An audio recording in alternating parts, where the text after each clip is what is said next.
Hi everyone, welcome back to Sun's Arts. If you're new, welcome to the family. If you haven't already, I would be happy if you click on the subscribe button and join the family. Today's video is in collaboration with Sticky Tuesday, and this is hosted by Dyanne and Janny from Deco Easy and Kiki from Kiki DIYs. So if you haven't already been to their channels, I'll leave the link of their channels in my description box as well as the playlist of all the participants. So today I'm going to do a couple of projects, so let's get started.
is the final result of all my projects over here, and I'm very excited about all these. So let me start with this cute container of flowers.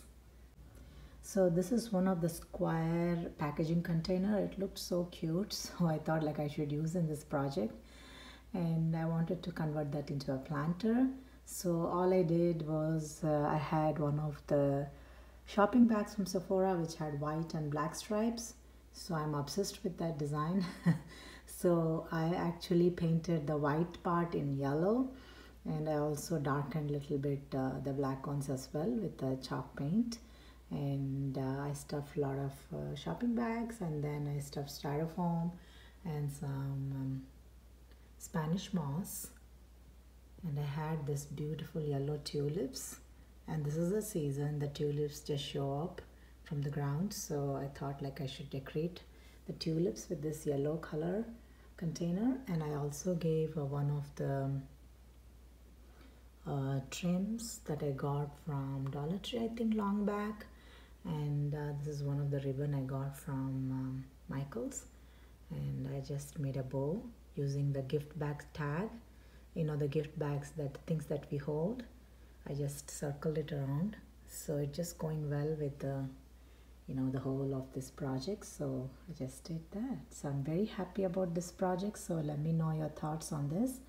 And this is like bee theme project, so black and yellow is perfect, isn't it? So the next one is this candle, the block candle that I got from Dollar Tree, and it has a marble effect to it, white and black marble effect. And I just had this yellow baker's twine, and I just twined it up. That's all I did. And then I stuck one of the greenery just to add the glamour to that. That's one of them. And then I laid it on one of the pedestal. And this is also I created from my previous project, and this is one of the round golden container, and this is the store topper. I painted both of them together with chalk paint, and then I made it like a pedestal for my planter. And this is another sign. I wanted to create like a local honey being sold, and the technique that I used was I used the bubble wrap, and I painted bubble wrap with yellow and some, you know, light brown. I mixed the color yellow with a little bit of black, and I got that color in between, and some black here and there. And then I just smudged it on top of this one of the sign which I painted white before, and I just gave like dotted lines around the honeycomb. So it looks like a honeycomb stuck to something, maybe tree or something. And I also wrote like local honey from one of the Dollar Tree stickers, and I stuck that bees around it, like bees are going towards the honeycomb. And I deliberately made one dark and others light because I wanted to show like it's a queen bee and others are following her. And I also stuck some greenery to just add the glam of this picture. So I'm extremely loving this picture. Let me know which one is your... I absolutely love this sign of local honey, and let me know your thoughts on this. I hope you enjoyed. And you see the other one on the yellow side here, the bee speck, or you can say beehive. This is also from my previous project, yellow beehive here, and I just decorated it so it goes along with the theme. And these are some of the few projects in honor of bee or celebrating bees. So I'm in absolute love with all of these projects. So please give a thumbs up, and also let me know which one is your favorite. And also if you have any suggestions, please leave towards the comment section, so that will help my channel grow. And like I always say, I hope you enjoyed watching and working along with me. And if you haven't already subscribed to my channel yet, please do consider subscribing, liking and sharing. And thank you so much for watching today, and I'll see you again.